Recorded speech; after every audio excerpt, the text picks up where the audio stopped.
Like ಮಾಡಿ, share ಮಾಡಿ, subscribe ಮಾಡ್ಕೊಳ್ಳಿ. ಹಾಯ್ ಫ್ರೆಂಡ್ಸ್, ನಾನು ಇವತ್ತು ಚಿಲ್ಲಿ ಪೌಡರ್ ಮೆಣಸಿನ್ಕಾಯಿ ಪುಡಿ ಮಾಡಬೇಕಂತ ಇದ್ದೀನಿ.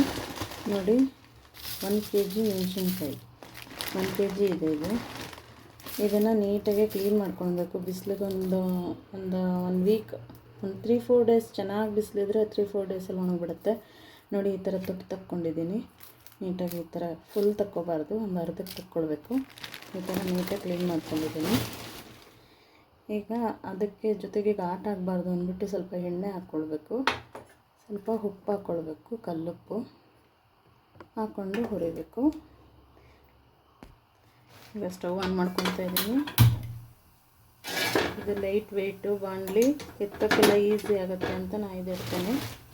ಈಗ ಹಾಕ್ಕೊಳ್ಳೋಣ ಮೆಣಸಿನ್ಕಾಯಿ. ಸ್ವಲ್ಪನೇ ಹಾಕ್ಕೊಂಡು ಹುರ್ಕೊಳ್ಳಿ. ಎಣ್ಣೆ ಹಾಕ್ಕೊಳ್ಳಿ, 1-2 ಸ್ಪೂನ್ ಎಣ್ಣೆ ಹಾಕ್ಕೊಳ್ಳಿ.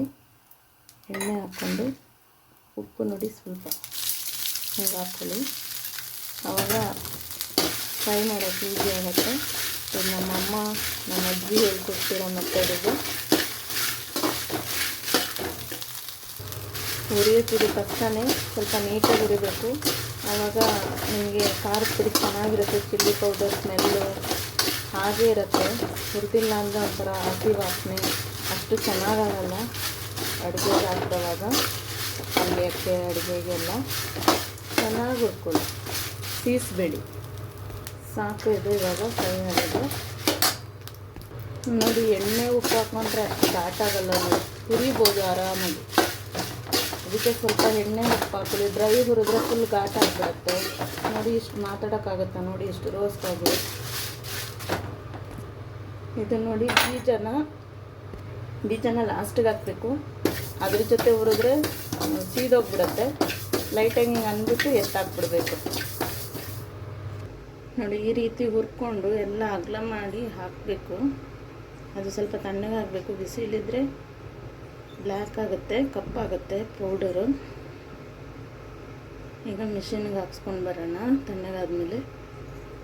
ನೋಡಿ, ಈ ರೀತಿ ಮಿಷಿನ್ಗೆ ಹಾಕ್ಸ್ಕೊಂಬಂದು ಪೇಪರ್ಗೆ ಹಾಕಿ ಅಗಲ ಮಾಡಿ ಒಣಗಾಕಬೇಕು. ಇಲ್ಲ ಅಂದರೆ ಹಂಗೆ ಬಿಸಿದ್ರಲ್ಲೇ ಇಟ್ಕೊಂಡ್ರೆ ಕಪ್ಪಾಗಿಬಿಡತ್ತೆ. ತಣ್ಣಗಾದಮೇಲೆ ನೀಟಾಗಿ ಬಾಕ್ಸಿಗೆ ಹಾಕಿ ಎತ್ತಿಟ್ಕೊಳ್ಳಿ. ರೆಡಿಯಾಗಿದೆ ಪುಡಿ.